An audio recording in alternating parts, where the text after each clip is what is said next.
말씀은 고린도전서 7장 말씀입니다. 고린도전서 7장 1절부터 24절까지 말씀입니다.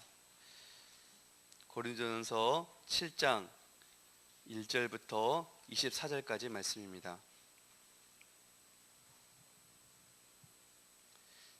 한 절씩 교독하시겠습니다. 너희가 쓴 문제에 대하여 말하면 남자가 여자를 가까이 아니함이 좋으나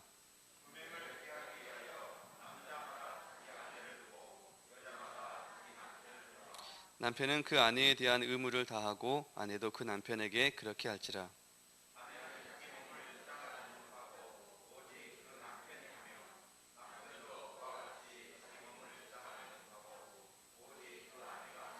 서로 분방하지 말라. 다만 기도할 틈을 얻기 위하여 합의상 얼마 동안은 하되 다시 합하라. 이는 너희가 절제하지 못함으로 말미암아 사탄이 너희를 시험하지 못하게 하려 함이라.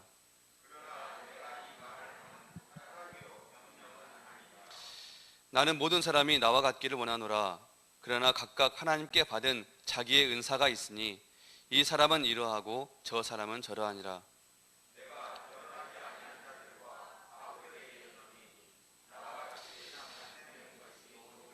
만일 절제할 수 없거든 결혼하라.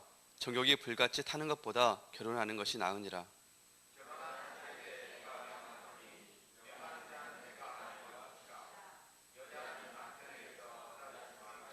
만일 갈라섰으면 그대로 지내든지 다시 그 남편과 화합하든지 하라. 남편도 아내를 버리지 말라.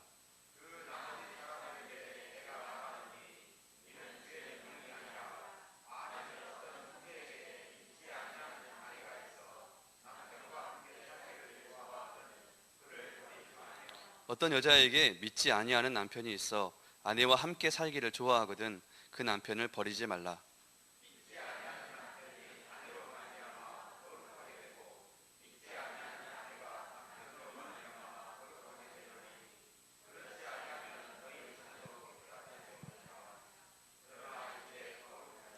혹 믿지 아니하는 자가 갈리거든 갈리게 하라. 형제나 자매나 이런 일에 구애될 것이 없느니라. 그러나 하나님은 화평 중에 너희를 부르셨느니라.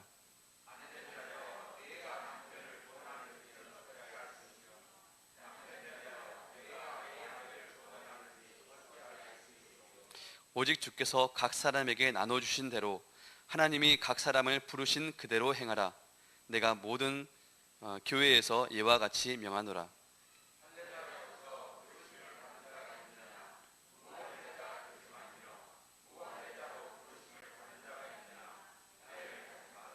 할례 받는 것도 아무것도 아니요 할례 받지 아니하는 것도 아무것도 아니로되 오직 하나님의 계명을 지킬 따름이니라. 내가 종으로 있을 때의 부르심을 받았느냐 염려하지 말라. 그러나 내가 자유롭게 될 수 있거든 그것을 이용하라.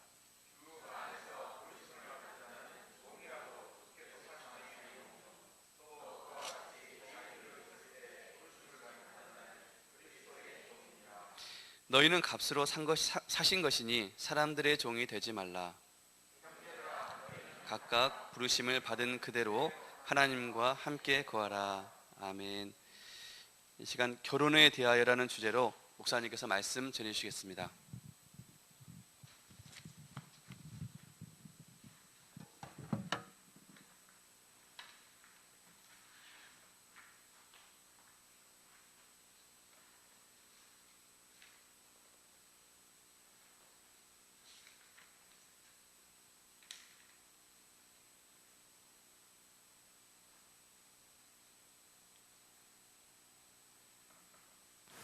아버지 하나님, 이 아침에도 주님의 사랑하는 주님이 세우신 교회 전으로 불러주시고 이 시간 아버지 한 마음을 다하여 찬양케 하신 하나님을 또한 찬양합니다. 아버지 하나님, 우리 가운데 통치하시고 다스리시고 임재하신 성령님, 주님의 필요한 말씀을 우리 가운데 들려주시옵소서. 우리가 다 받겠나이다. 주님을 환영합니다. 주님을 모셔드립니다. 예수 그리스도 이름으로 기도드립니다. 아멘. 할렐루야. 할렐루야. 예. 좋습니다.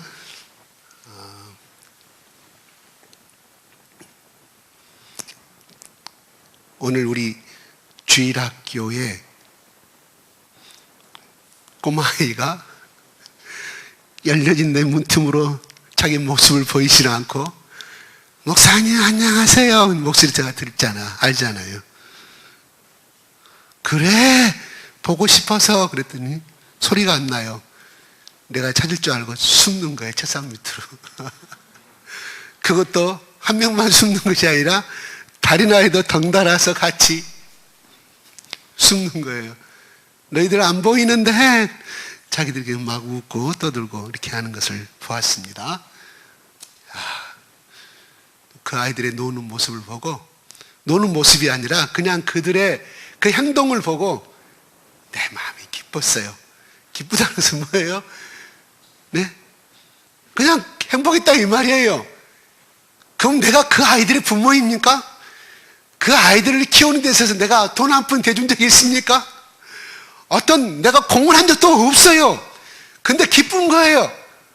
하물며 그 아이를 9개월 동안 뱃속에서 키워가지고 또 날 때 모진 고통을 탄 그 아이들의 엄마와 또 그 모습을 본 그 아이들의 아버지, 지금까지 키우기 위해서 똥걸레, 오줌걸레, 잠자면 또 일어나서 다 거르고 져주고 다 업혀주시고 그렇게 키운 그 부모들의 마음은 그 모습을 봤을 때 나는 공헌도 1%도 눈꼽만큼도 하지 못한 나도 기쁜데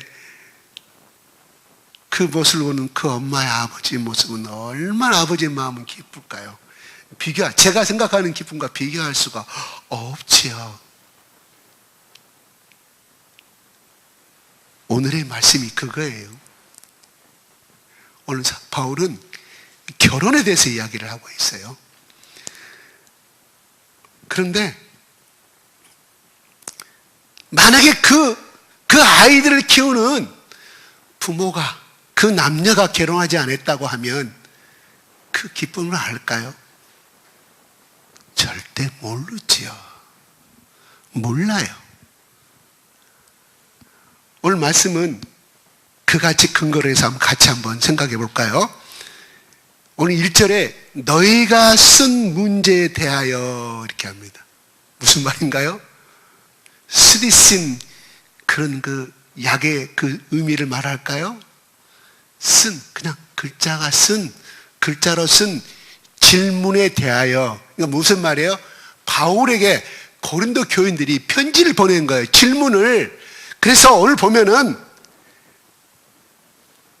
2절, 3절 쭉 결혼의 문제에 대해서 나오잖아요. 그 문제에 대해서 답변하시는 거예요. 질문을 가는 거예요. 그런데 문제에 대하여 말함. 너희들의 질문에 대하여 너희들이 편지를 통해서 나에게 어떤 질문을 하였는데 남자가 여자를 가까이 아니함이 좋으나 남자가 여자를 가까이 아니함이 좋으나 이 말씀 이해가 가나요? 아니 그러니까 글자 그대로는 해석이 돼요.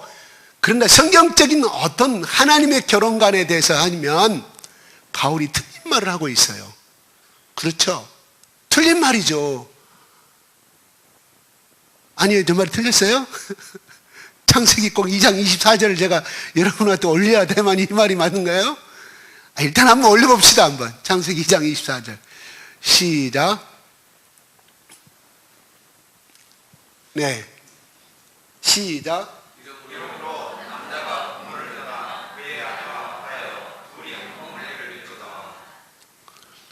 한 몸을 이룰저다.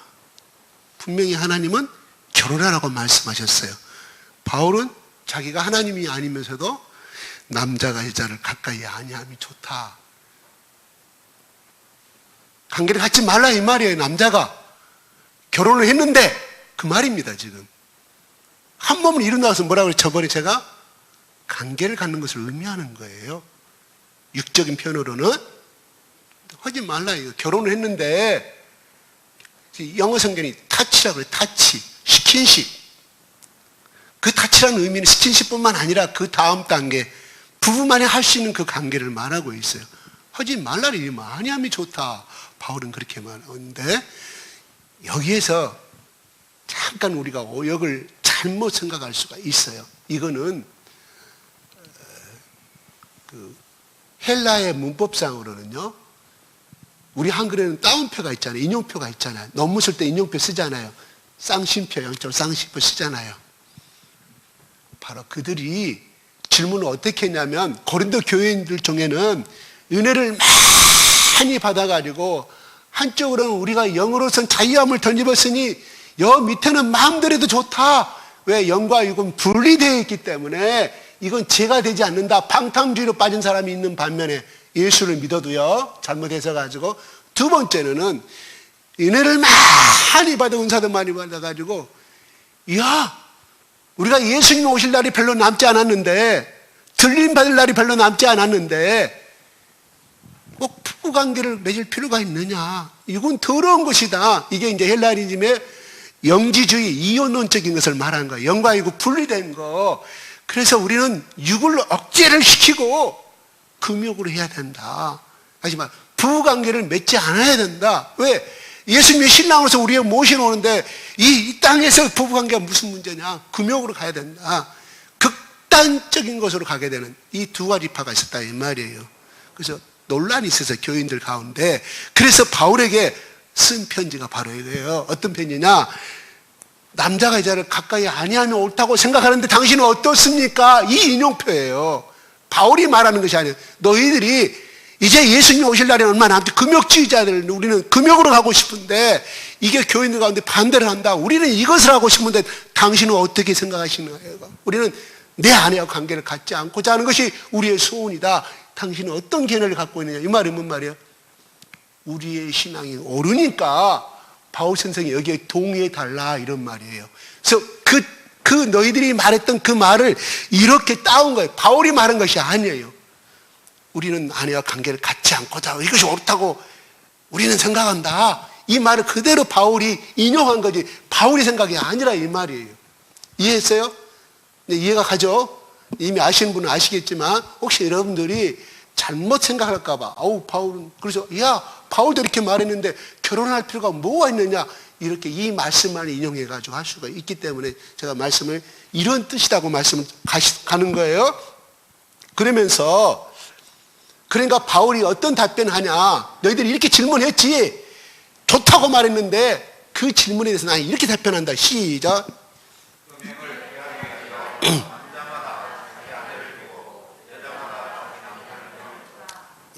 음행을 피하기 위하여 남자마다 자기 아내를 주고 여자마다 자기 남편을 두라. 그럼 2절을 또 생각하면 이상해. 결혼의 목적은 음행을 피하기 위해서 결혼하는 것이구나. 이렇게 잘못된 해석을 할 수가 있어요. 그렇지만 왜 바울이 이 말을 했냐면, 글자 그대로 해석하면 이 결혼의 목적은, 그러면 우리 그리스도 안에 결혼의 목적은 단지 그 음행죄를 제지 않기 위해서 결혼하는 것이네요.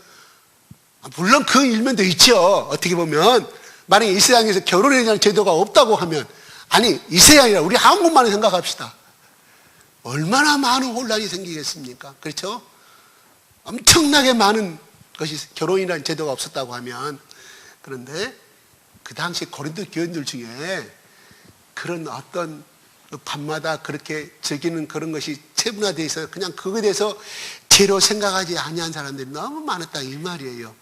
그런데 너희 고린도 교인들아, 적어도 부부가 결혼을 하면은 적어도 그만큼의 죄는, 그 음행이라는 죄는 피할 수 있지 않느냐, 이런 말입니다. 덜 짓지 않느냐, 쉽게 말하면. 그러나 그 말이 덜 짓는 게 아니라 안 짓게 되는 것이 바로 아내와 아내를 일대로 결혼하는 것이 그 또 역할을 하게 된다는 것을 바울은 말해주고 있습니다. 그런데 자기 남편을 두라고 말합니다. 뭐예요? 1대1의 결혼관계를 이루라고 말하는 거예요. 누구한테? 남자만? No. 남자든 여자든 무조건 결혼을 해라. 이런 말입니다. 그러면서 3절에 이렇게 말합니다. 시작.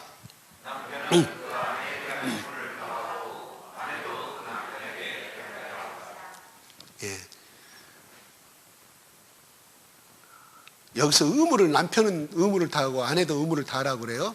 그죠? 남자라고 말하지 않고 남편을 단어가 바뀌어져 갑니다.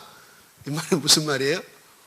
네, 그 남녀가 부부가 가져야 하는 그 관계를 말하는 거예요. 열어주세요. 네. 그래서 남녀 아내나 남편은 그 관계를 피하지 말라 이 말입니다. 그럼 여기서 의무란 말은 원문의 단어의 뜻은 빚입니다. 빚. 빚이는 빚이 아니라 네가 내 돈을 꼬았으면 다시 갚아야 될 빚을 말하는 거예요. 왜 그렇게 해석했을까요? 빚을 의무로 해석을 했어요. 이것도 틀린 말이 아닙니다. 틀린 말이 아니에요. 뭐냐면 남자와 여자가 결혼을 하게 되면 남편은 남편으로서 아내에게 그 빚을 갚아야 하는 것으로 해석을 하고 있어요. 뭔 빚? 남녀의 관계를 남편을 반드시 해야 될 빚이 있어요. 그것이 아내에게 해줘야 할 육적인 관계를 말하고 아내도 그렇게 말해주고 있다 이 말이에요. 이 빚을 못 갚으면 어떻게 돼요? 평생 채권자가 되고 채무자가 되는 불평등한 관계가 되겠죠. 남편이 그걸 안 해주면 아내는 남편부터 끝까지 죽을 때까지 뭐예요? 채권자의 삶으로 살아가요. 채권자와 채무자의 삶은 동등한 관계입니까? 행복한 관계입니까? 평등한 관계입니까? 아니죠. 서로 빚을 갚아야 할 거 아니에요. 근데 아내도 남편에게 그 빚을 갚아야 한다 이 말이에요. 평등한 관계를 말합니다. 그러니까 뭐예요? 그것을 거부하는 사람은 남편의 자격이 없다. 그것을 거부하는 사람은 아내의 자격이 없다는 그렇게 해석이 된다 이 말입니다. 왜 이 말을 했을까요? 금욕주의가 발생됐으니까 결혼해가지고 은혜 막 충만 받아놓으니까 나는 내 아내하고 결별 생활하고 있다. 따로 산다. 밤에도 그것을 안 한다. 자랑하는 금욕주의자 됐다 이 말이에요. 극단적으로 가게 되면 사람이 영으로만 왜 하나님이 이 땅에 우리를 보내실 때 아담과 이브를 만드실 때요. 그래요. 남자는 흙으로 만들었죠. 여자는 뭘로 만들어 잘 알죠. 갈비뼈를 말랐어요. 무슨 말이에요? 자료가 틀려요. 자료가 틀리다니까요. 남자는 흙으로 만들었고 여자는 남자의 갈비뼈로만 온초적인 온조류가 틀려요. 내 말이 틀렸어요? 자료가 틀리다니까요. 하나님 만드셨을 때 틀려요. 의학적으로 그것이 가능하냐 이거예요. 그러면 우리가 이렇게 말합니다. 갈비뼈를 하나 뺐으니까 여자의 갈비뼈보다 남자가 개수가 하나 적어야 할 거 아닙니까? 그죠? 근데 똑같아요. 왜요? 갈비뼈는 재생할 수 있는 뼈가 돼 있어요. 다시금 스스로 재생이 돼요. 놀라운 하나님의 의학적인 생화학적인 놀라운 왜 하나님 만드셨기 때문에 우리 인체 구조를 잘한다. 똑같아요. 야, 그랬으니까 틀렸다고 말할 수는 없다 이 말이에요. 왜? 생리학적으로 갈비뼈가 하나 부러져서 떨어져 나가면 갈비뼈가 자란다니까요. 그래서 똑같은 거예요. 반박할 수 있는 것이 돼야 안 돼요? 성경을 비판한. 그래서 하나님이 발가락을 잘라가지고 했으면 그 발가락은 엄지발가락 잘라서 자라나지 않아요. 평생 남자는 병신으로 살아야 돼요. 등신으로 살아야 돼요. 하나님이 그렇지 않고 다시 스스로가 재생할 수 있는 갈비뼈를 가지고 태어납니다. 어떤 분이 이렇게 해요. 왜 흔히들 말로 발가락에서 여자를 발로 밟아도 되는 존재다. 뭐 이렇게 해석을 하고 웃기는 말을 하는데 갈비뼈는 뭐를 보호합니까? 심장과 간을 보호하잖아요. 중요한 기관. 누가요? 갈비뼈가. 우리 인간의 심장과 간을 보호하는 거 아니겠습니까? 그 다음에 이 갈비뼈는 어디가 있어요? 우리 두 팔로 갈비뼈가 보호가 됩니다. 그래서 복싱 선수 킥복싱 할 때 두 손으로 확 올려서 이걸 보호하잖아요. 얼굴을 가만히서 갈비뼈 맞으면 아프니까 그 심장과 간에 충격이 가니까 KO 당하니까 그 역할을 갈비뼈가 하고 있다 이 말이에요. 아내가 바로 우리 남자의 생명을 쥐고 있다고 해도 간이 아닙니다. 그렇다고 경혼이라는 뜻이 아니에요. 하나님은 동등의 관계를 만들었지 그래서 아무튼 자료가 틀리다는 사실을 알고 출발합시다. 그러니까 남자와 여자는 성격이 틀려요, 같아요. 틀릴 수밖에 없죠. 언제나 틀리는데 나무로 만든 것은 의자이고 또 다른 고유한 액체로 만들었으면 그 고유한 액체가 가질 수 있는 고유한 성질이 있을까요? 그래서 하나님이 똑같은 흙으로 안 만들었다 이 말이에요. 하나님의 놀라운 지혜입니다. 돕는 배필이란 뭔 말이에요? 부족한 면을 채워주고 격려주고 위로해주는 역할이다 이 말입니다. 그래서 남편이 나갈 때 남편 대부분 덤벙덤벙 그래요. 제가 그런 성격입니다. 제 아내는 정확하게 짚죠. 제가 여기 올라오기 전에도 내 머리 스타일 이거 다 검사를 맡고 올라옵니다. 제가 덤벙대니까. 그래서 필요한 거예요. 그래서 성경 영적으로도 너무 극단적으로 가버리면 육은 무시하고 현실을 무시해버리면 이단이 되어버리는 거예요. 그래서 자꾸 애연 문제 따지고 그냥 이렇게 하나님 육신을 주시면 그것이 아니라니까요. 현실과의 밸런스 속에서 우리가 시민권은 하나님이 하는 날이나 시민권은 분명히 맞아요. 우리 영도 성령의 영을 받은 것은 분명히 맞아요. 근데 왜 육신을 줬을까요? 현실과의 밸런스를 갖고 있던 균형 잡힌 삶. 은혜 받았다고 학교도 안 가겠다. 나 다 때려치우겠다. 그냥 오직 골방에 기도만 해. 극단적으로 잘못된 영입니다. 하나님의 성령은 뭐예요? 지, 정, 이를 갖추신 분이기 때문에 누구든지 봤을 때 저 사람은 참 훌륭한 예수의 인격을 가진 사람이고 우리가 따라갈 수 있는 사람이다 할 정도의 그 삶으로 추구하기를 원하지 현실 생활은 다 무시해버리고 저기 것만 잘못된 영입니다. 그래서 극단으로 가버린다 이 말. 그래서 이단이 생기고 오늘 금욕주의자 부부간의 관계를 가져서는 안 된다 그렇게 가버린다 이 말입니다. 그래서 바울이 그걸 알고 이야기를 하는 거예요. 그래서 그렇게 말합니다. 그런데요 의무를 다하는 건 빚이라고 그랬어요. 남녀는 결혼함과 동시에 빚이 있습니다. 그 빚을 갚아야 한다는 말입니다. 그래서 4절에 이렇게 하는 바울은 말해요. 시작.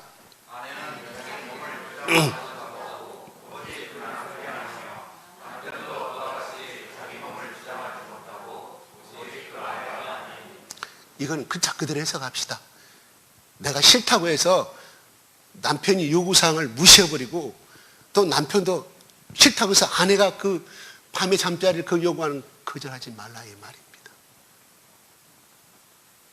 물론 이거는 어느 정도의 일방적인 주장은 안 되겠죠. 그거는 어떻게 보면 부부간의 어떤 지켜야 할 도의와 윤리가 아닌 나쁘게 말하면 폭행이 되겠죠. 그것이 아닌 이상은 그렇게 서로 양해하고 양보하고 그 관계를 가져라 이 말입니다. 그것으로 인하여서 파생되는 마귀의 온 뜻이 뭔지 아세요? 마귀의 온 뜻은 틈을 엿보다 뜻을 가지고 있어요. 마귀의 헬라의 온 뜻이 틈을 엿보 이간질시키다 뜻을 가지고 있어요. 왜 틈을 엿봐요? 이간질시키려고. 그게 마귀의 정의입니다. 온 뜻입니다. 그걸 통해서 내 아내가 계속 나는 내 아내를 사랑하니까 또 이렇게 내 아내를 품고 자고 싶은데 아내가 그걸 무시해. 또 아내는 또 남편을 사랑하니까 그게 유체적인 본능에 의해서 그거를 남편이 계속 거절한다고 하면 그걸로 해서 오는 엄청난 섭섭한 마귀, 슬픔의 마귀, 이별의 마귀가 틈을 탈 수 있기 때문에 바울은 그렇게 한다 이 말이에요. 누구에게? 고린도 교인들에게 오늘날 우리에게 주는 말씀이라 이 말이에요. 당신 늑대야, 짐승이야. 남자 상처 있으면 상처 입어요. 너 아내는 정말 할 수 없는 관계인데 그걸 남자가 계속해서 한다고 하면 그건 아니죠. 그건 아니라 이 말이에요. 그건 극단으로 가는 거죠. 그건 성경의 이 말씀 주장하지 말라고 했지 않느냐. 여보 왜 성경 말씀은 이건 하나만 하는 게 서로 합의하에서 가급적이면 상대의 빚을 갚아줘야 돼. 상대 나는 채권자라 서로 채권자 채무관계라 이 말입니다. 온 뜻은 빚이라고 말했습니다. 의무는 뭐예요? 해야 돼요. 내가 싫어서가 아니라 해야 돼. 내가 군대 가고 싶어서 군대 대한민국 사람들 이거 죄송합니다만 얼마나 많으냐. 기쁨으로 가는 군대를 지킨 사람이 얼마나 있을까요? 물론 다 하지만 또 그렇지 않은 사람이 많잖아요. 의무기 때문에 안 가면 주직 못해. 안 가면 저기 가야 돼. 이거 쳐야 돼. 그래서 의무를 만들어 놓은 거예요. 그 법에서. 마찬가지로 이것은 바울이 의무라고 말한 것은 하나님께서 바울에게 주신 성령의 말씀이에요. 그리고 나중에 25절, 26절에 보면 처녀가 결혼을 해야 되냐 말아야 되냐에 대해서 바울이 말합니다. 내가 하나님으로부터 내가 영감을 받지 못했다. 하나님으로부터 계시를 받은 적이 없다. 그래서 너희들에게 뭐라고 할 수가 없는데 내 생각에는 하면서 말씀 써내려가요. 그럼 바울은 그러면 거꾸로 따지면 이 말씀 3절, 2절과 3절, 4절에 대해서 바울이 말은 바울이 생각입니까? 아니에요. 바울이 성령께 간구했다 이 말이. 이 문제에 대해서. 왜? 심각한 문제가 분열의 문제가 고린도교회에 생기기 때문에 쪽박을 사기 때문에 바울이 하나님께 기도하고 또 기도해서 성령께서 주신 음성에 의해서 이 말씀을 썼다고 우리는 7장 25절 26절의 말씀에 근거로 해서 역으로 해석해 볼 수 있다 이 말입니다. 아멘. 바울이 생각이 아닙니다. 그러면 우리가 바울은 총각입니까? 모태솔로입니까? 아니면 돌아온 싱글입니까? 아니면 이혼을 당한 사람입니까? 아니면 상처를 당한 남자일까요? 성경은 없습니다. 바울이 이것을 어떻게 할까요? 바울이 결혼했다는 대목은 없어요. 성경 어느 기절도 없어요. 자식이 있다는 말도 성경은 없습니다. 그 당시에 바울이 살던 이스라엘 유대인들은 남자들은 보통 18세가 되면 결혼하는 것이 의무였습니다. 그거는 그 유대인 사회에서 결혼하지 않는 것은 이상한 사람으로 그 유대인의 축복받은 사람은 인정받지 못했다 이 말이에요. 그럼 바울은 누구 파입니까? 네? 바리새인 중에 바리새인이요, 유대인 중에 유대인이요, 베냐민 중에 베냐민파요. 그런 랍비였습니다. 심지어 사내들이 공의원이었습니다. 랍비로 인정받으려고 하면요, 결혼한 사람이 아니고서는 아무리 똑똑하고 아무리 많이 알아도 랍비로 인정을 못 받았습니다. 유대교회에서 유대인 사회 그들의 전통이었습니다. 반드시 랍비로서 칭함을 받을 수 있는 사람은 아무리 흡수가 할지라도 그가 결혼을 안 했다고 하면 싱글이면 인정을 못 받았다 이 말이에요. 그래서 두 학설이 있어요. 학자들 간에. 바울은 처음부터 모태솔로였다. 그래서 그렇게 1차, 2차, 3차, 로마까지 4차 세계전 다니면 그렇게 다닐 수 있었다고 말합니다. 그러나 또 다른 학자들은 아니다. 우리가 성경에는 나오지 않았지만 유대인 사회 그 당시의 전통의 그 사회를 공부해 보면 랍비나 사내들이 공유되는 것은 반드시 결혼을 해야만이, 아내가 있어야만이 될 수가 있다. 그래서 오늘날 대부분의 교단에서는, 이단적 교단 빼고 정통적인 교단에서는 결혼을 하지 않으면, 아내가 없으면, 그가 상처를 했다 할지라도 결혼을 현재의 부인이 없으면 목사 안수를 안 해줍니다. 이것이 나는 성경적인 것 같아요. 그래서 여러분 저기 양림동 우리 선교사들 묘지에 가면 쭉 나오잖아요. 자기 아내가 죽으면 반드시 2년 안에 결혼을 시켰어요. 그 장로교 교단, 미국의 담당교 반드시 시켰어요. 현지의 선교사하고 결혼해서 중매를 섰는지, 교단에 중매를 섰는지만 다 결혼한 장면이 나와요.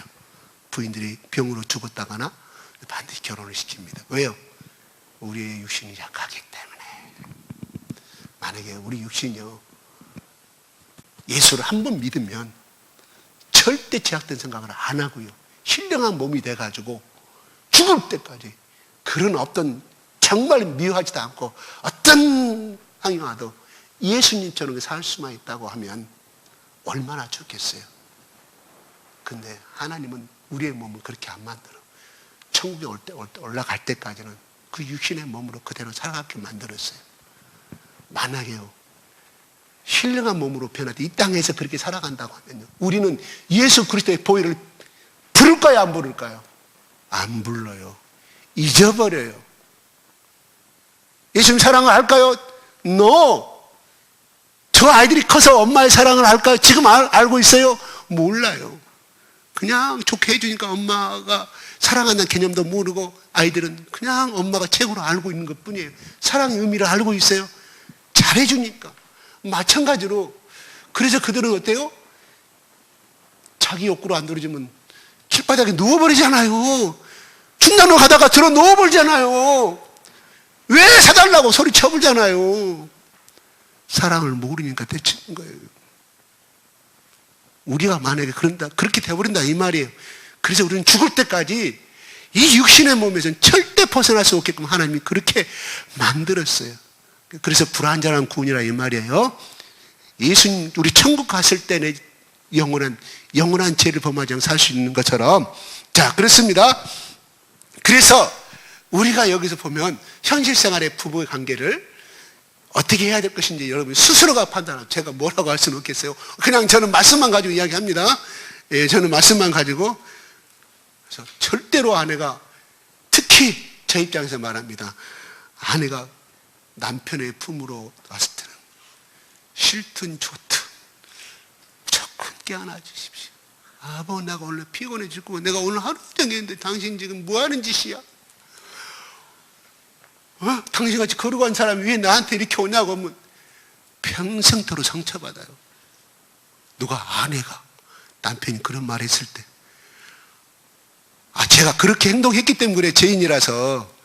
여러분 그렇게 하지 마세요. 평생 아내에게 못을 봐요. 지금도 안 잊어버려요.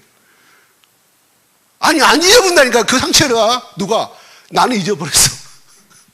내가 상처를 주면서 가해자잖아요. 가해자는 절대 그 피해자의 아픔을 모릅니다. 그래서 학폭도 저렇게 큰소리 치고 하잖아요. 절대 그러지 마십시오. 했으면 회개하시고 조금 깨어나주죠. 한 번 안아달라면 3번 안아줘요. 3번 한 5번, 10번 갈비뼈가 으스러지도록 깨어나주십시오. 저 웃자고 하는 말이 아니라 이건 진짜예요. 제가 깨달은 세계란 말이에요. 깨달은 세계. 제 말이 다 맞는 것은 아닙니다. 여러분 알아서 하세요. 부부관계는 부부만 아는 것이니까. 네, 그렇습니다. 그래요. 변화산에 예수님 누구를 데리고 갑니까? 세 제자를 데리고 가죠. 베드로, 야고보를 데리고 가죠. 우와, 자기들이 태어나기 전 말로만 들었던 1500년 전에, 자기들이 태어나기 전 1500년 전에 말로만 듣던 모세 할아버지가 변화산에 나타나죠. 우와, 또 몇십니까? 또 우와, 구약의 선지자인 엘리야가 나타나. 850년 전 인물, 자기들 태어나기 전 850년 인물이에요. 예수님과 대화를 보니까 이야기로만 들었던, 구약의 자기 부모로부터 들었던 그 모세와 엘리야를 쳐다보니 얼마나 좋았겠습니까? 신성이 따라가버려. 산신령이 필요가 없어. 바울이. 그래서 베드로가 너무 그 영적인 세계에 취해가지고 지금 또 내려가면 자기들을 핍박하는 바리새인들과 싸워야 돼. 또 내려가면 베드로가 결혼했어요, 안 했어요? 결혼했잖아요. 장모, 장인이 가만히 있겠어? 이놈아, 내 딸 시집 보냈더니 네가 생업에 종사는 안 하고 뭐 예수님 뭔지 따라다니면서 밥이 나오나 고기가 나오냐, 이놈아. 네 처자식은 어떻게 살라고, 이놈아. 내 책임도 안 지고. 베드로가 싫었던 거예요. 왜? 성경은 그것이 나오지 않아요. 누구든지 자기를 부인하란 말. 예수님은 알았다 이 말이. 그들의, 너희는 먼저 하나님 나라, 하나님 의를 구하라. 그럼 이 모든 것을 먹이고 입히시지 않겠냐. 뭐야? 그들 속에, 열심히 12제자 속에 그 의식주의 문제가 항상 따라다녔다 이 말이에요. 성경 그것을 제했기 때문에, 기록하지 않았기 때문에, 예수님 따라다니까 의식주의 문제 결정도 안 하고 베드로, 야고보 따라다녔다. 아닙니다. 아니에요. 그거 어떻게 할 수 있어요? 다시 돌아가잖아요. 예수님 죽으신 다음에 그들이 갈릴리 바다가 고기 잡잖아요. 그러니까 그런 삶 속에서 벗어나는 게 너무 좋은 거야. 여가 우리 모세 할아버지가 말했던, 아브라함이 말했던 여기가 천국이구나. 예수님, 여기 내 집에 내려가면 그 벽돌집, 그 집 다 필요 없습니다. 그냥 초막집, 그 변화산 위에 꼭대기에 있는 그 산의 위에가 무슨 풀이 있었겠어? 무슨 나무가 높은 산에서. 거기서 여기서 초막집 풀로 엮은 집으로 나는 여기서 예수님과 같이 삽시다. 모세 할아버지랑 우리 엘리야 여기서 삽시다. 모세만 그렇게 했어요. 야고보, 요한도 그렇게 했을 거라 이 말이에요. 너무 좋으니까. 너무 좋으니까 그 세계가. 그래서 베드로는 현실을 등져버린 삶. 그래서 우리가 그렇게 된 삶이 있으면 어떻게 되겠어요? 베드로를 통해서 로마가 복음이 증거됐겠습니까? 베드로를 통해서 저 멀리 이국 땅 이방인의 복음이 증거됐겠냐고요. 거기서 살았다고 가정합시다. 그래서 너무 극단주의를 가는 것은 우리가 경계를 해야 됩니다. 현실과 속에서. 그래서 예수님이 그랬어요. 마지막에 제가 자주 이용하는 말, 너희는 가서 모든 족속으로 제자를 삼으라고 그랬지, 변화산에 앉아서 그냥 금욕주의 생활하고 기도만 하라고 하세요. 다른 종교는 속세를 떠난 것이지만 예수님 자체가 이 세상 속세로 오셨잖아. 세상으로 오셨잖아요. 그래서 우리도 똑같이 내가 너희들 가운데 보여줬지 않느냐. 그러면 너희도 세상에 가서 발 닿는 곳에 가서 예수 그리스도 이름으로 제자를 삼으라고 했다 이 말입니다. 밸런스. 바울은 더더욱이나 그렇게 예수님을 직접 만났고 그렇게 3층천까지 올라가는 놀라운 경험을 했지만 그런 현실 속에서 자기가 해야 될 천막 짜는 기술, 가죽을 가지고 천막 짜는 기술을 가지고 고린도 교인들에게 손 내밀지 아니하고 나 채워달라 먹여달라 나 옷 달라고 말하지 아니하고 앞장서서 그 현실의 삶에서 일을 했다 이 말입니다. 고로 우리가 뭐예요? 현실 속에서 하나님이 맡겨주신 이 직장일을 최선을 다하는 것이 하나님이 우리에게 주신 명령이요 사명입니다. 또한 그 자체가 지켜야 될 건 마태복음 28장에 나온 것처럼 우리가 복음을 증거하는 제자 삼는 일이 우리의 이 땅에 주신 또 하나의 소명의 일이라는 것입니다.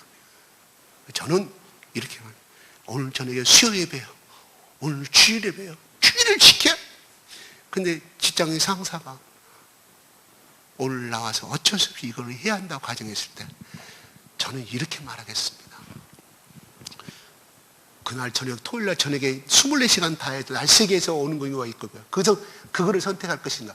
그렇게 해도 오늘 주일날, 일요일날 하지 않으면 내일 아침에, 오늘 일요일날 새벽까지, 월요일날 새벽까지 이것을 쓰지 않으면 이 회사에 생사가 갈린 어떤 입찰을 가야 되는 그런 문제가 있다고 하면 저는 현장에 그 일 최선을 다하라고 저는 권유하고 싶어요.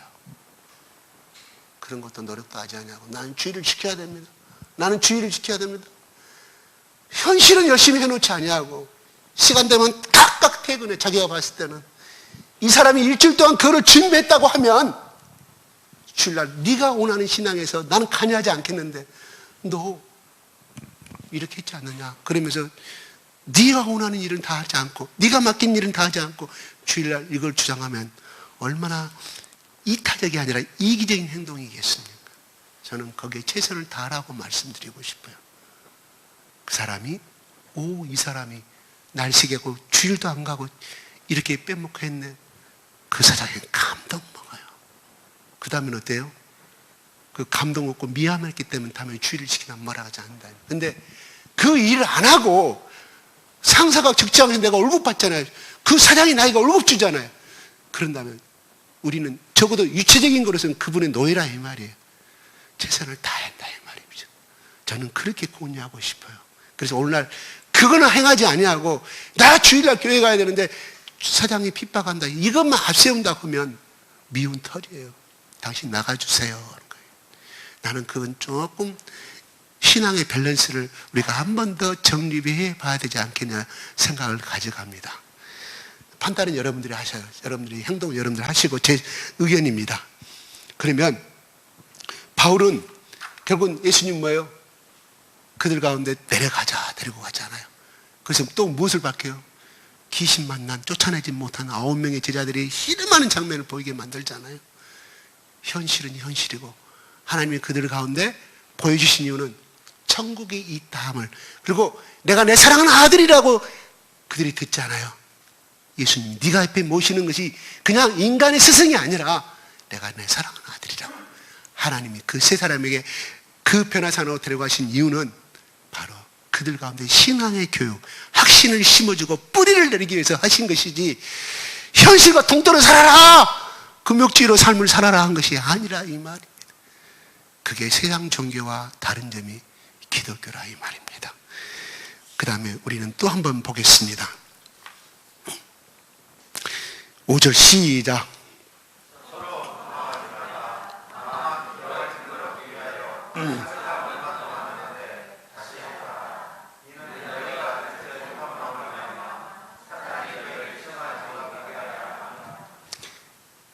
서로 분방하지 말아라. 이 언어의 의미를 뜻을 보면요.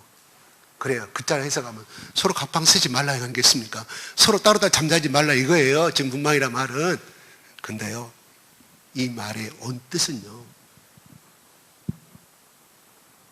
권리를 박탈하지 말라 이 말이에요. 누가? 서로. 아내와 남편은 권리를 서로 박탈하지 말라.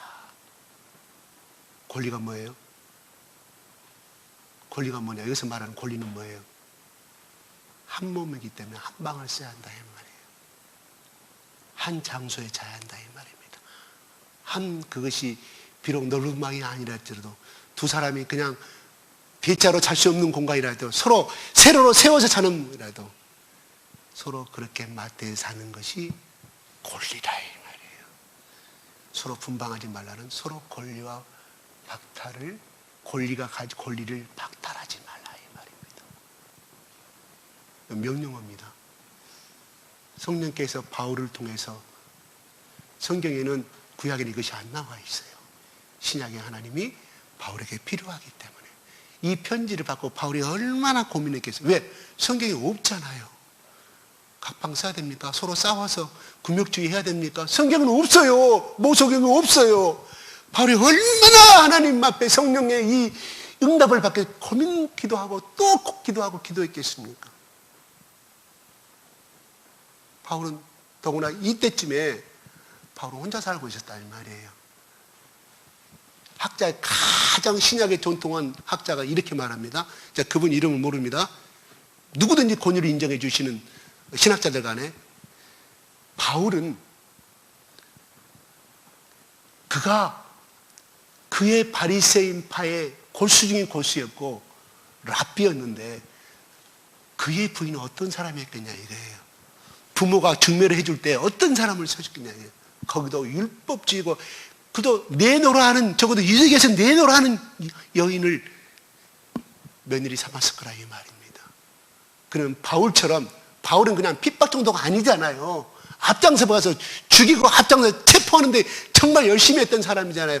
보통 율법에 대한 그냥 열심인 사람이 아니라 뭘 모르고 열심인 사람이 아니라 그만큼 자기가 최대이금 자기가 믿고 자기가 해석하는 이 세계가 옳다고 믿었기 때문에 그 행동을 한 것이거든요.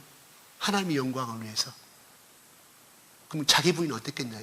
그런 성장 결혼 생활을 몇 년간 했는지 모르지만 어느 날 자기 남편이 갔다 와서 머리가 돌아가지고 예수를 만나 예수만이 참 구주라고 했을 때 그 부인이 거기에 동의했겠냐 이 말이에요.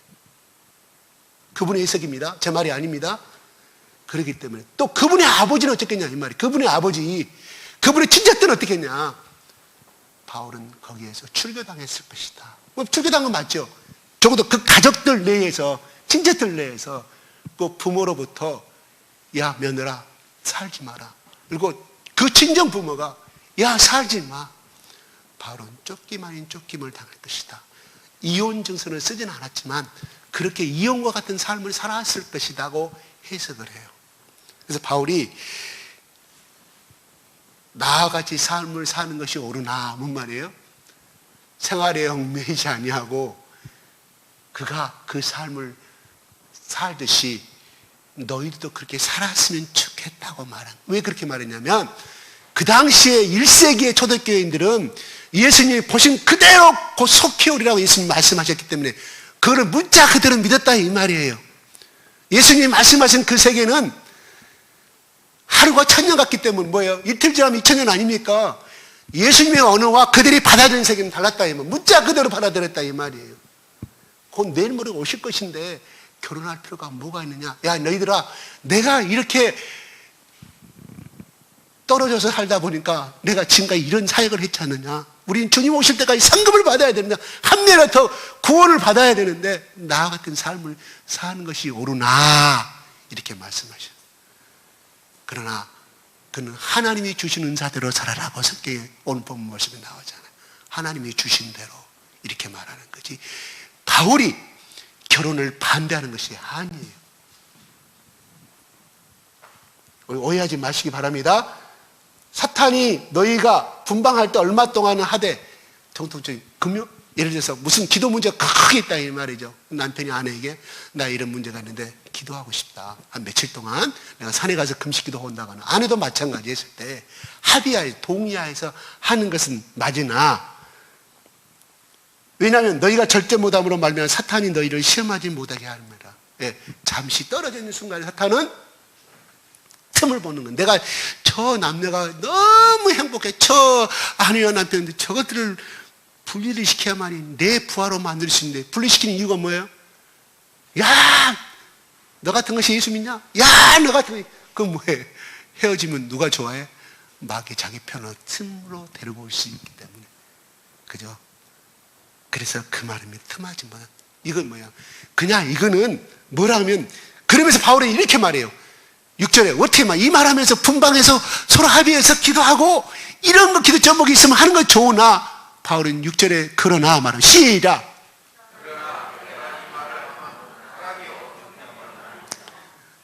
그 전까지는 명령을 했어요. 4절까지 분방하지 말라고 했는데, 이것은 허락이요 명령은 아니다. 그러니까 너희들이 굳이 그렇게 한다고 하면 내가 동의해 주는 것뿐이지, 바울은 진심은 뭐예요? 절대로 그것도 분방하지 말라 이 말이에요. 각자 자지 말라는 말입니다. 한 몸이 떨어지면 어떻게 되겠어요? 그거는 비정상적인 인간 아니겠어요? 그래서 하나님이 한 몸이 2장 24절에 한 몸을 이룰지니라. 결혼은 하나님이 주신 명령입니다. 우리에게 주신 소명이고, 그거는 소명이 아니라 의무예요. 의무.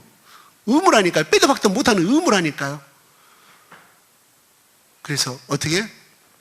오늘날 미국의 어떤 교회는 그렇게 한다. 교단은 저기를 바꾼대요. 그 교단서는 사람이 사람을 만나서 한 몸을 이룰지니라. 사람이 한 사람을 만나서 한 몸을 이루고 가정을 이룰지니라. 멋진 말이죠. 여기는 엄청난 함정이 들어있잖아요. 그 한 사람은 뭐예요? 네? 한 사람이 남자가 됐든 여자가 됐든, 여자가 여자를 만나서 한 몸 가정을 이루고, 남자가 남자를 만나서 가정을 이루고, 또 세 번째는 남자가 여자를 만나서 가정을, 세 가지 의미를 다 포함되고 있지만, 첫 번째 목적이 뭐예요? 네? 거기서 말하는 의미가 뭐예요? 첫 번째, 두 번째라면 남자가 남자를 만나서 한 가정을 이루고, 한 몸을 이루고, 여자가 여자를 만나서. 그러나 하나님은 남녀가 만나서 한 몸을 이루는 것이라고 그랬어요.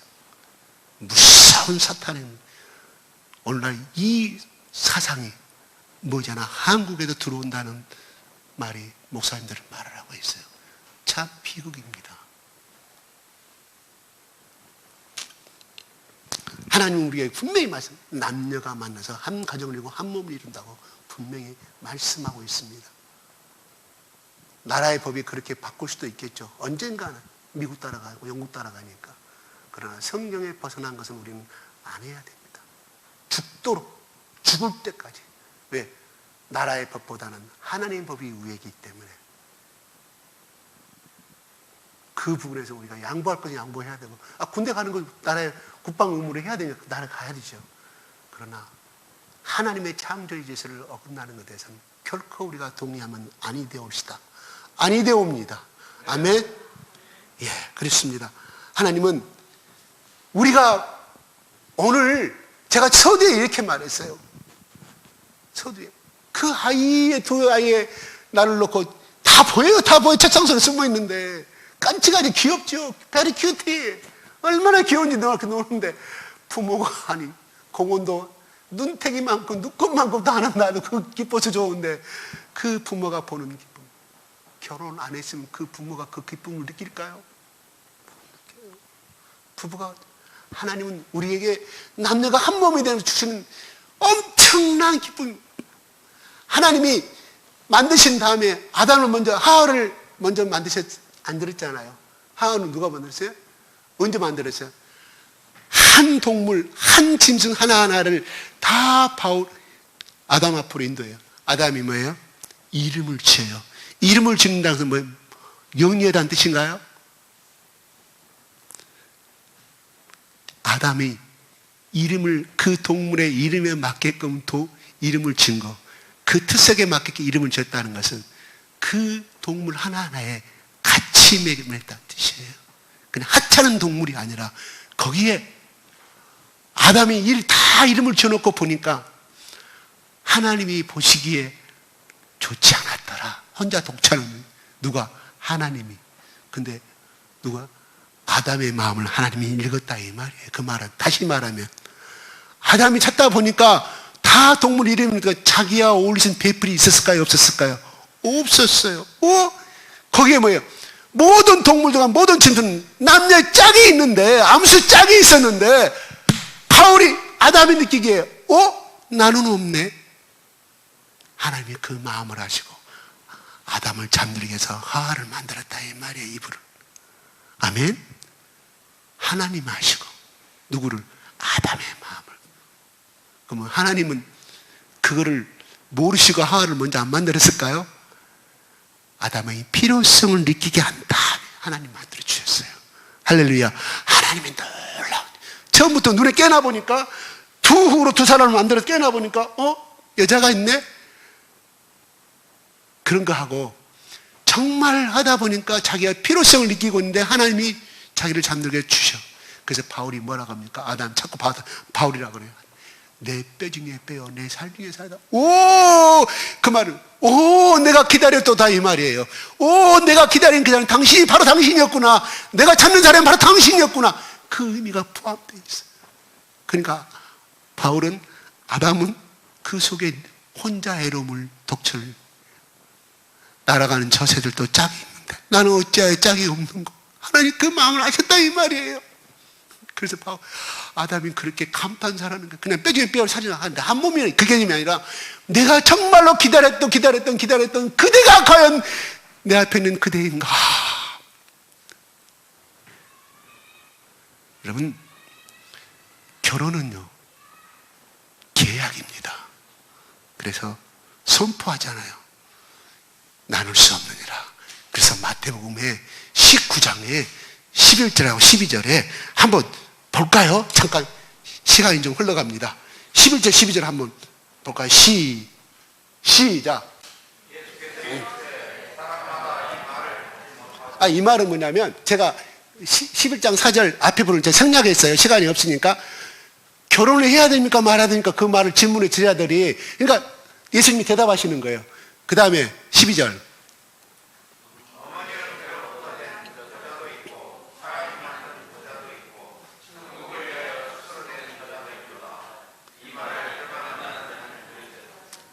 이거는 사람이 태어나면서부터 어떤 생리적으로 잘못된 것을 이야기하고요. 그 다음에 천국을 위하여 스스로 만든 고자. 이거는 뭐냐? 하나님 나라의 영광에서 처음부터 그렇게 태어난 사람. 그러니까 그렇게 은사를 받고 태어난 사람은 결혼하지 않아도 된다 이 말이에요. 하나님 영광으로. 근데 결혼하면 너무 힘들어. 엄마 아빠가 사는 모습 보니까 저렇게 살 바엔 결혼할 필요가 뭐가 있느냐. 싫어. 자식이 내가 그놈을 키워야 되는데 아무리 계산해도 내가 저 자식 내가 키울 자신도 없고 학비 버텨. 그렇게 포기하는 사람은 하나님 뜻일까 하니까 아니라니. 하나님도 하나님 영광을 위해서 그렇죠. 신부들처럼 그렇게 자기 목숨 안기자고 내가 헌신하겠다는 그건 하나님의 은사를 받아야 한다 이 말이에요. 그런 사람은 하나님께서 주셔야만이 할 수가 있다 이런 말입니다. 제가 언젠가 한번 이야기를 한 것 같은데요. 수요예배 때 그 스위스에서 오신 분들이 보면 독일계가 약 40%입니다. 독일말을 써요. 근데 독일서 오신 독일 사람들하고 비교가 돼요 보면. 근데 독일 사람들은 결혼을 대부분 했어요. 근데 스위스에서 오신 독일계 사람들을 보면 내가 직접 들은 이야기를 한 적 있잖아요. 왜 결혼을 해야 되냐. 대부분 여자들이 나하고 결혼하면 어떤 걸 노리냐. 저 남자의 재산은 50%는 무조건 내 거야. 내가 1년 후에도 2년, 10년 후에도 내가 이혼한다 할 때 난 평생 먹을 수가 있구나.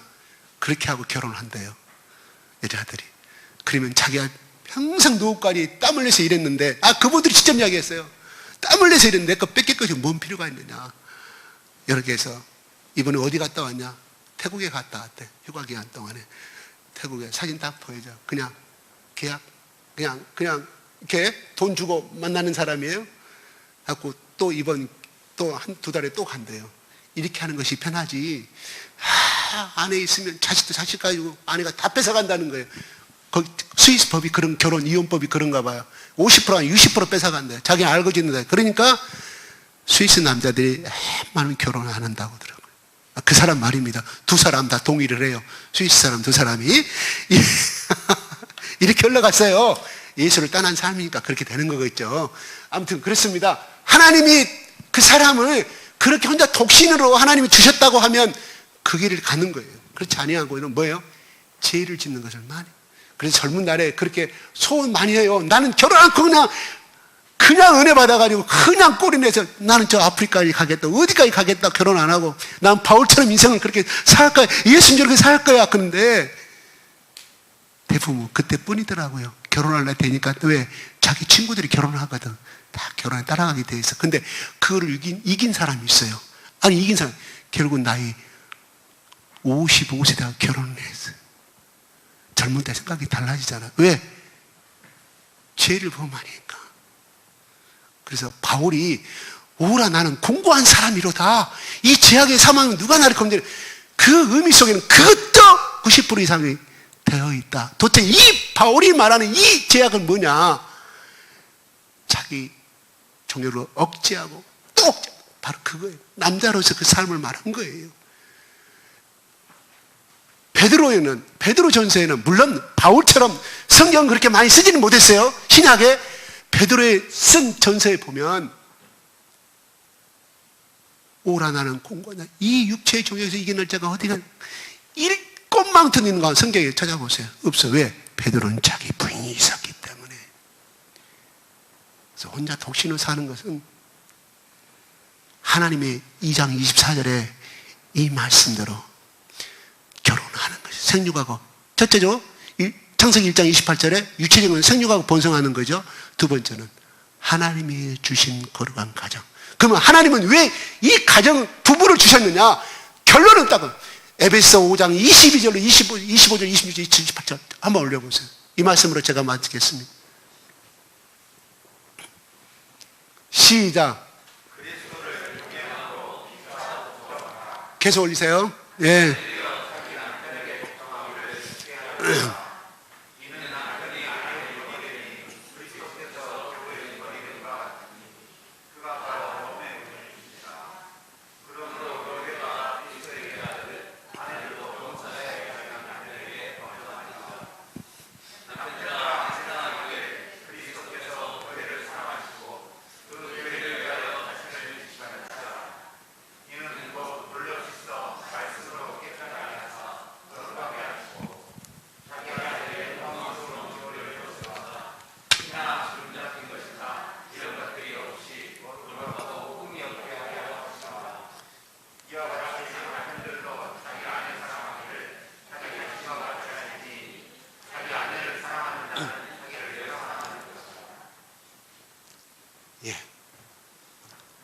여기까지 우선 떼어놓으세요. 제가 마태복음 19장에 말씀 잘랐는데요. 어찌하여 모세는 이혼 증서를 쓰라고 했냐고 물어봐요. 예수님 답변이 계속 쭉 나옵니다. 뭐라고 하냐면 그 당시에 이스라엘 남자들은요, 여자를 인구수에 포함됐습니까? 안 됐습니까? 인구수에 포함이 안 됐다는 것은 무엇을 말해요? 사람으로 취급받지 못했다 이 말이에요. 우리 조선시대 선교사님들이 왔을 때 여자들은 이름이 없었다. 개똥의 엄마, 숙동의 엄마, 그 기록이 되어 있잖아요. 그게 말이에요. 우리나라 근세사의 이야기예요. 그러니 그 전으로 올라가면 여자들은 어떻겠냐 이 말이에요. 그때에 비교해서 이때 당시에 예수님이 바울이 살던 시대 여자의 지위는 그보다 훨씬 낮은 지위였답니다. 그리고 마음대로 이혼할 수 있었고 그냥 그랬잖아요. 남자들도 우리 유대교 사회에서 그랬잖아요. 남자가 너 이혼해. 이혼 증서 써주면 끝나. 하도 그러니까 마음대로 이혼하니까 모세가 하나님 앞에 받아서 이혼 증서를 써준 거예요. 마음대로 이혼을 그 증서는 뭐냐? 예수님 그랬어요. 너희들이 악행을 저지르고 자기를 탐욕을 새로운 여자, 이쁜 여자를 건네기 위해서 너희들이 마음대로 이혼할까 봐 이혼해서 이혼 증서를 써달라고 제사장 앞에 가서 한 것은 어쩔 수 없이 쓴 교육적이지 이혼을 동의한 것이 아니다고 예수님이 말씀하셔요. 내 말이 아니에요. 마태복음 19장에 나왔다니까. 4절부터 집에 가서 읽으세요. 그 말이 뭐냐? 그래서 바울은 넘어와서 뭐냐? 남녀가 부부가 음행이에는 이혼하지 말라고 나와있다. 뭐야? 하나님이 결혼은 뭐예요? 남녀 계약이라 이 말입니다. 가정은 오늘 말씀이 이렇게 말합니다. 쭉 나오는데 여기서 29절 한번 읽어보세요. 29절 29절 올려주세요. 29절 5장 29절. 내가 31절까지 준 것 같은데 29절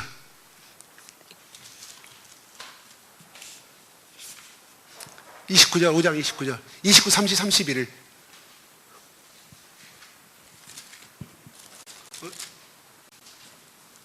5장 20절 32절까지요. 시작.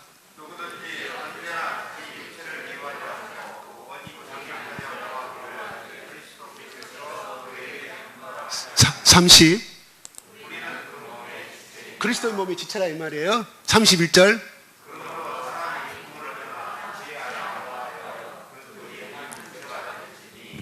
예. 이 비밀이 그러다 나는 그리스도와 교회에 대해 말하노라. 비밀이라고 말합니다. 아내와 남편에 관한 갖다가 그리스도의 비밀이라고 말해요. 무슨 비밀? 바로 예수님과 교회에 대한 비밀. 그래서 방금 읽었던 여러분들이 26절과 27절에 다시 한번 띄워보세요. 26절, 27절 시작. 예, 거룩하게 하시고 두 번째 27절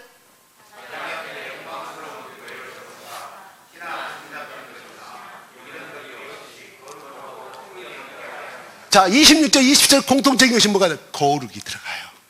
예수 그리스도의 말씀으로 거룩하게 하려면 그러면서 교회와 예수님과의 관계, 예수님과 우리와의 관계를 아내와 남편의 관계 속에서 접목을 시킵니다. 이 당시에 남편과 아내가 동등하게 살아라고 말씀을 주장하는 것은 쉽게 말해서 이 양반들아 상놈에게 하인들에게 함부로 대하지 말라. 똑같이 너희들은 이름만 다를 뿐이지 똑같은 양반이다. 이 말을 조선시대 때 어떤 관리가 했다고 하면 정신 나간 사람이고 사회를 풍기문하는 죽음을 당하겠죠. 마찬가지로 예수님이 바울이 이 시대에 이 말을 했다는 것은 이 이방인 사회나 이 유대교 사회의 획기적인 이노베이션, 혁신의 혁명의 말이었습니다. 그 당시 이 말을 쓰는 사람이 없었어요.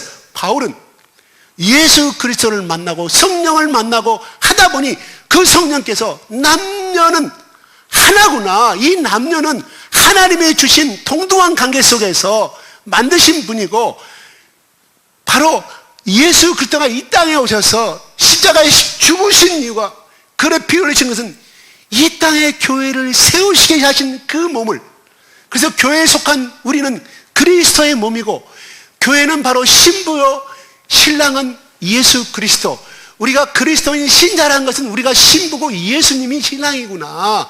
그러면 내가 유대인의 교회 결혼 풍습에서 신랑이 언제 오는가를 밤에 오는 걸 막기 위해서 등불 든 여인이 이렇게 등불 들고 기름이 떨어지지 않게 기다리던 지혜로운 여인들처럼 그 결혼의 풍습처럼 우리 예수님이 언제 오실지 모르지만 우리는 남녀의 결혼을 통하여서 남편과 아내의 그 갈등과 싸움과 그 싸움을 통하여서 또한 갈등하고 서로 용서하고 서로 사랑하고 서로 섬기고 하는 가운데서 예수 그리스도의 사랑을 알게 되는 비밀이 또 그렇게 함으로써 우리가 이 가정은 하나님이 세우신 천국인데 하나님이 세우신 작은 교회이고 이 통해서 하나님의 사랑을 느끼게 되고 예수 그리스도 앞에 기도하게 되고 내 아내를 어찌하면 하나님 오늘 밤에도 어제도 제가 싸우고 오늘 아침에도 싸운 이 나의 못된 점을 용서해 주시고 예수님이 이 땅에 오셔서 우리 온 인류의 피를 흘리시고 섬기셨던 것처럼 나도 이 예수님처럼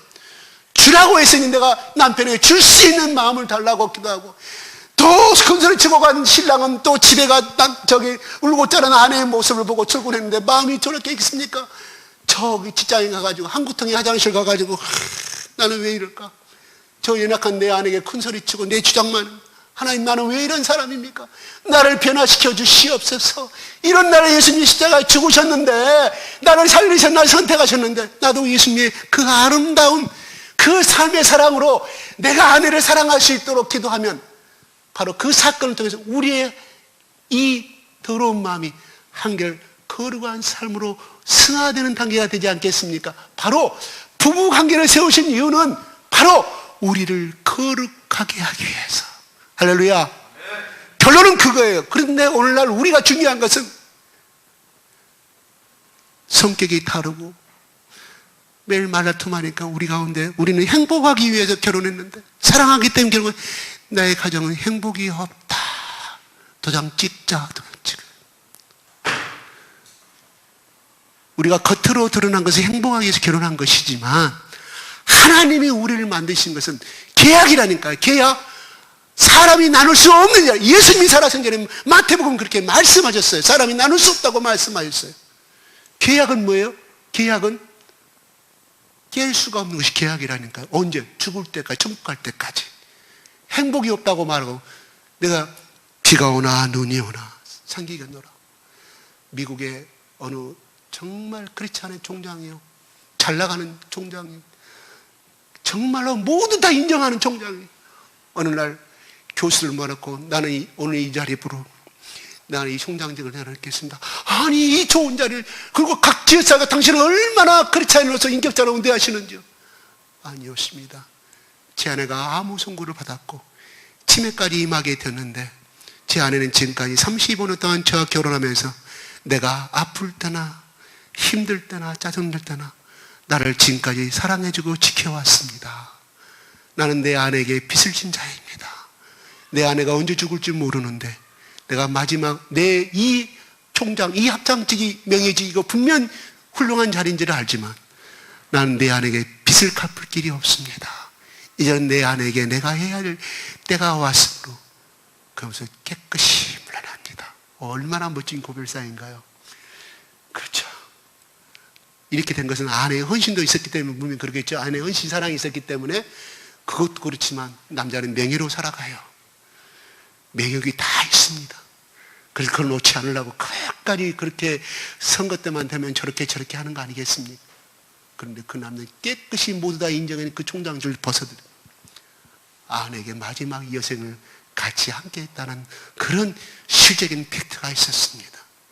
우리의 삶도 그걸 통해서 그들은 얼마나 하나님께 감사하고, 하나님, 그분이 살아계실 때 그렇게 말했대요. 아내가, 여보, 역시 당신을 나의 남편을 준 것은 하나님 특별히 나를 사랑하기 때문에 당신을 나의 남편을 줬는가 봐.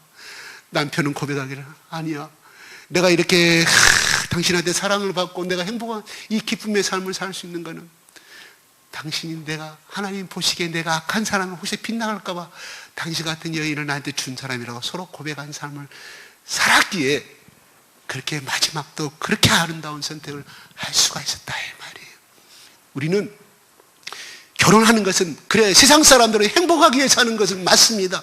우리도 마찬가지예요. 그러나 하나님이 이 땅에 우리에게 주신 것은 바로 그리스도가 이 땅에 오신 것은 목적이 뭐예요? 이 땅에 교회를 세우는 것이었습니다. 그래서 신부 되신 그 교회가 나에게 들림을 받는 것처럼, 우리가 크리스찬, 여성 명사입니다. 교회는 헬라어로 여성 명사예요. 예수님은 그래서 신랑으로 표현했고 남성 명사입니다. 그래서 우리는 언젠가 예수님이 호연히 하늘에 임할 때 다 거룩한 신부로 들림받게 될 거라, 이 말이에요. 그 남편이 됐든 아내가 됐든 똑같은 예수 그리스도의 신부라, 이 말이에요. 그래서 가정을 만들어주신 이유는 뭐냐? 남녀가 결혼한 이유는 우리를 거룩하기 위해서, 그 삶을, 얘기를 키우는 가운데 하나님의 사랑을 알고, 하나님이 우리를 눈꽃 같은 길로 한 번도 해치 아니하시고, 하나님은 시건치 아니하시는 하나님을, 내가 자식을 키워보니까 알겠구나. 하나님의 사랑을 하게 된다, 이 말이에요. 하나님이 왜 그렇게 말씀하시고, 왜 예수님이 그렇게 십자가에 죽으셔야 하는가를 부부의 삶을 통해 자식을 키우면서 하긴, 그러므로 우리가 예수님의 인격을 닮아가 거룩해지는 삶이, 이것이 크고 비밀이다. 그리스도 안에서 바울이 언제 깨달았냐? 고린도전서에는요, 이 쓴 편지는요, 야, 결혼했으면 결혼하고 나처럼 독신으로 살아라 말로 그거는 서기 53년 내지 54년도입니다. 이 고린도전서 쓰는 경우는 그런데 이 에베소서 쓰는 경우는요, 그로부터 10년이 지난 서기 65년도. 학자들은 정확하게 표현을 못합니다. 약 10년의 차이가.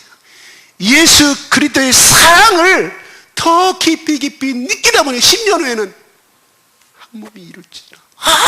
결혼의 비밀을 알게 된 거예요.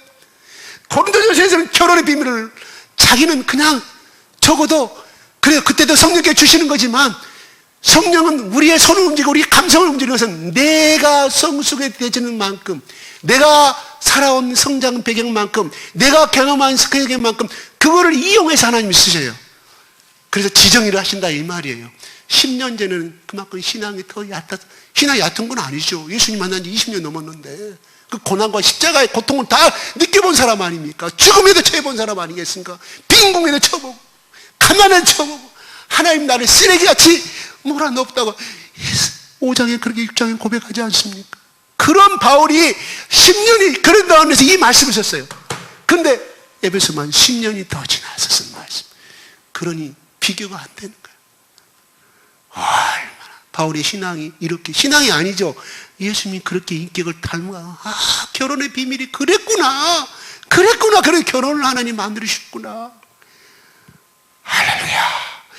저는 그냥 드러난 얘기 문자만 저는 해석하고 올리는 것 뿐이에요. 그러나 바울이 말한 저 세계는 몰라요. 더 깊은 내공이 있었겠죠. 그것을 다 드러낼 수 없으면 저는 부족함을 저는 고백하니 여러분들이 집에 가서 기도하고 또 기도하고, 하나님 이 말씀이 무슨 뜻입니까? 바울을 통해 주신 말씀이 더 기도하시고 더 기도하셔서 하나님의 성령께서 여러분 가운데 주시는 그 깨달음이 내 아내를 사랑하고 내 남편을 내 몸처럼, 왜? 내 몸이 한 몸이라고 그랬으니까 내 몸처럼 사랑해서 또한 자녀를 내가 어떻게 키워야 되는가를 하나님이 주신 이 말씀을, 성령께 주신 이 말씀을 깊이 성령께 주신 깨달은 말씀을 통해서 여러분의 가정이 거룩해지고 여러분이 한 사람 한 사람이 거룩해지고, 그래서 시편의 127편 3편의 3절에 말했던 것처럼 자식은 하나님 주신 상급이라고 말씀하였어요. 그래요.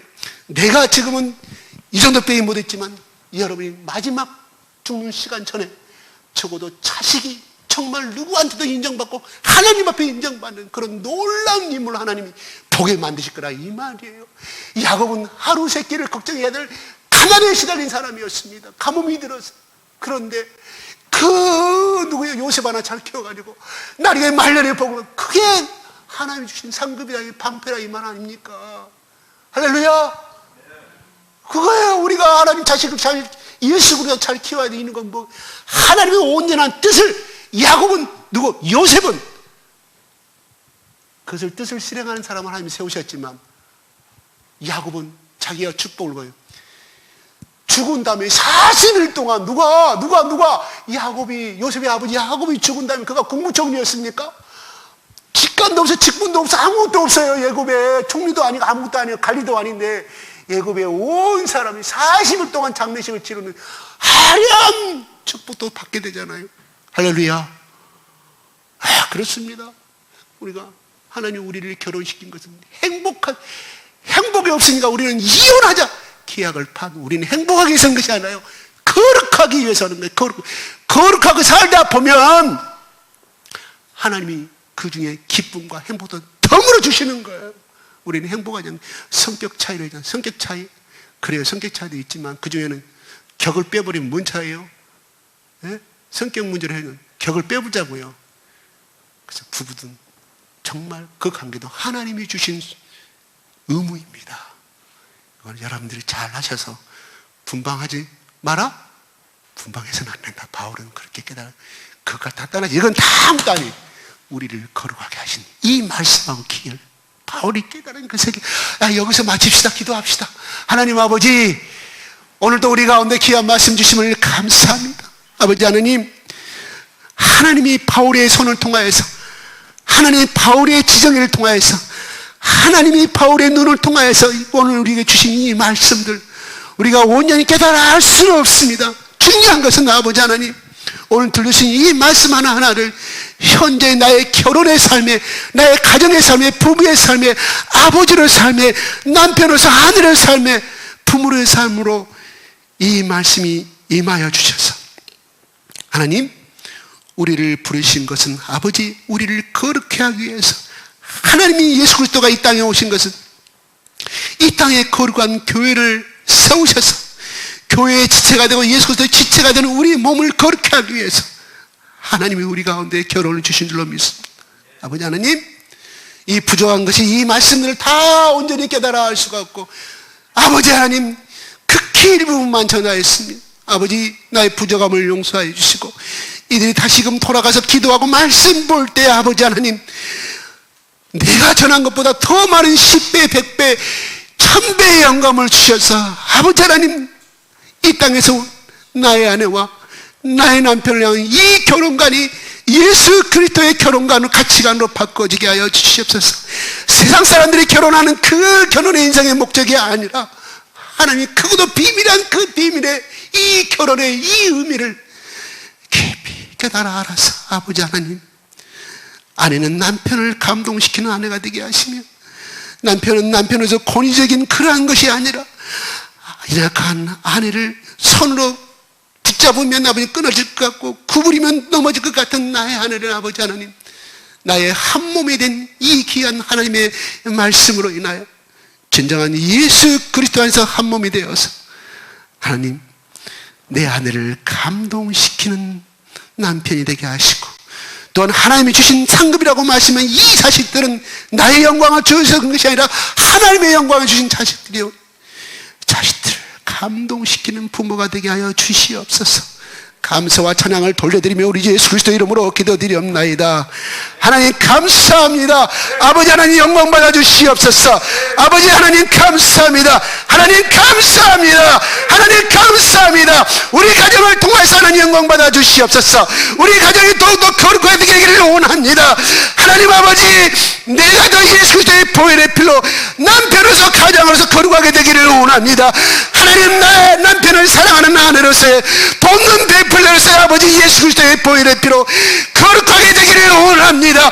하나님, 자식은 하나님 주신 상급이요 방패라고 말씀하였사오니 하나님, 이 자식들은 내 자식이 아니라 하나님이 영광을 주신 상급인 줄로 믿사오니 하나님, 하나님 주시는 거룩한 말씀을 가지고 자식들을 향하여 아버지 하나님 감동시키고 거룩한 몸으로 그들 가운데 우뚝 서는 부모가 되게 하여 주시옵소서. 하나님 영광 받아 주시옵소서. 하나님 감사합니다. 하나님 감사합니다. 성령님, 우리 가정 가운데 기름 부어 주시옵소서. 성령님, 우리 자식들 가운데 기름 부어 주시옵소서. 성령님, 나의 아내 가운데 기름 부어 주시옵소서.